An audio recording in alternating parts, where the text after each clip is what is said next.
ಆರೋಗ್ಯಕ್ಕೆ ತುಂಬಾ ಉಪಯುಕ್ತವಾದ ಬೀಟ್ರೂಟ್ ಮಸಾಲ ಅಥವಾ ಬೀಟ್ರೂಟ್ ಗ್ರೇವಿ ಹೇಗೆ ಮಾಡೋದು ಅಂತ ಇವತ್ತಿನ ವಿಡಿಯೋದಲ್ಲಿ ತೋರಿಸ್ಕೊಡ್ತಾ ಇದ್ದೀನಿ. ತುಂಬಾ ಸಿಂಪಲ್ಲು.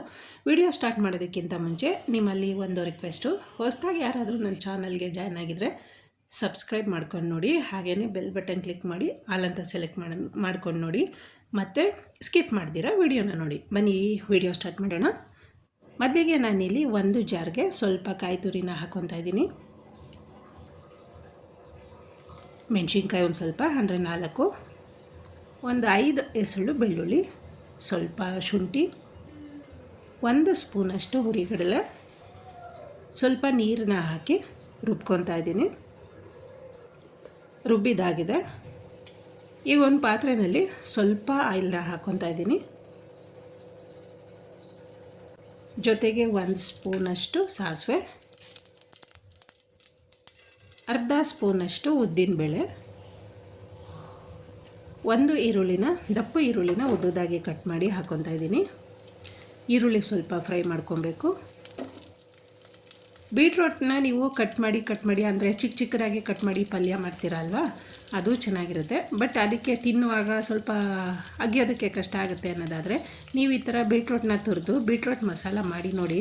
ಇಡ್ಲಿಗೆ, ದೋಸೆಗೆ, ಚಪಾತಿಗೆ, ಹಾಗೆ ಬಿಸಿ ಬಿಸಿ ಅನ್ನಕ್ಕೂ ತುಂಬಾ ಚೆನ್ನಾಗಿರುತ್ತೆ ಗ್ರೇವಿ. ಒಂದು ಸಲ ಟ್ರೈ ಮಾಡಿ. ಈರುಳ್ಳಿ ಮತ್ತು ಕರಿಬೇವು ಹಾಕಿ ಸ್ವಲ್ಪ ಫ್ರೈ ಮಾಡ್ಕೊಂಡಿದ್ದೀನಿ. ತುರಿದಿರೋ ಅಂಥ ಬೀಟ್ರೂಟ್ ಹಾಕ್ಕೊತಾ ಇದ್ದೀನಿ. ಈ ಥರ ಗ್ರೇವಿ ಮಾಡೋದ್ರಿಂದ ಆರೋಗ್ಯಕ್ಕೂ ಒಳ್ಳೆಯದು, ಹಾಗೆ ನಮಗೆ ಗ್ರೇವಿ ಇರೋದ್ರಿಂದ ಅನ್ನಕ್ಕೂ ತುಂಬಾ ಚೆನ್ನಾಗಿರುತ್ತೆ. ನೀಟಾಗಿ ಒಂದು ಸಲ ಮಿಕ್ಸ್ ಮಾಡ್ಕೊಬೇಕು.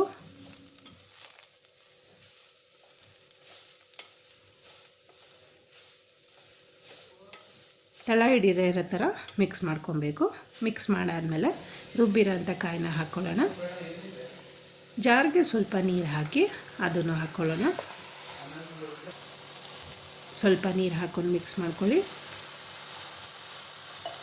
ಗ್ರೇವಿ ಥರ ಬಂದರೆ ಸಾಕು. ಮಿಕ್ಸ್ ಮಾಡ್ಕೊತಾ ಇದ್ದೀನಿ. ನೀವೊಂದು ಸಲ ಈ ವಿಧಾನದಲ್ಲಿ ಬೀಟ್ರೂಟ್ ಮಸಾಲ ಟ್ರೈ ಮಾಡಿ. ರೆಸಿಪಿ ಹೇಗೆ ಬಂತು ಅಂತ ತಪ್ಪದೇ ಕಮೆಂಟ್ಸಲ್ಲಿ ಹಾಕಿ.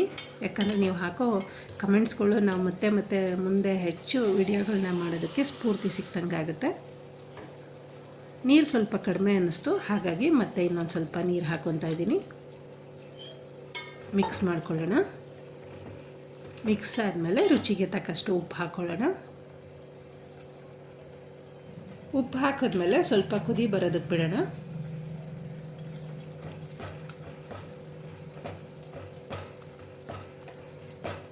ನೀಟಾಗಿ ಒಂದು ಸಲ ಮಿಕ್ಸ್ ಮಾಡ್ಕೊಳ್ಳಿ. ಒಂದು ಪ್ಲೇಟಿಂದ ಮುಚ್ಚಿ, ಬೇಗ ಕುದಿ ಬರುತ್ತೆ. ನೋಡಿ ಫ್ರೆಂಡ್ಸ್, ಕುದಿ ಬರ್ತಾ ಇದೆ. ಕುದಿ ಜೊತೆಗೆ ಘಮ ಫ್ಲೇವರು ಬರ್ತಾ ಇದೆ. ದೋಸೆಗಂತೂ, ದೋಸೆ, ಚಪಾತಿ, ಇಡ್ಲಿಗೂ ಅಷ್ಟೇ ತುಂಬಾ ಚೆನ್ನಾಗಿರುತ್ತೆ. ಸ್ಟವ್ ಆಫ್ ಮಾಡಿ ಕೊತ್ತಂಬರಿ ಸೊಪ್ಪು ಉದುರಿಸ್ಕೊತಾ ಇದ್ದೀನಿ. ಕುದಿ ಬಂದಮೇಲೆ ಸ್ಟವ್ ಆಫ್ ಮಾಡಿ ಲಾಸ್ಟಲ್ಲಿ ಕೊತ್ತಂಬರಿ ಸೊಪ್ಪು ಹಾಕ್ಕೊತಾ ಇದ್ದೀನಿ. ವಾವ್, ತುಂಬಾ ರುಚಿಯಾಗಿರೋ ಬೀಟ್ರೂಟ್ ಮಸಾಲ ರೆಡಿ ಆಯಿತು ಫ್ರೆಂಡ್ಸ್. ನೀವೊಂದು ಸಲ ಈ ವಿಧಾನದಲ್ಲಿ ಟ್ರೈ ಮಾಡಿ, ತುಂಬಾ ಚೆನ್ನಾಗಿ ಬರುತ್ತೆ. ಬನ್ನಿ ಸರ್ವ್ ಮಾಡೋಣ.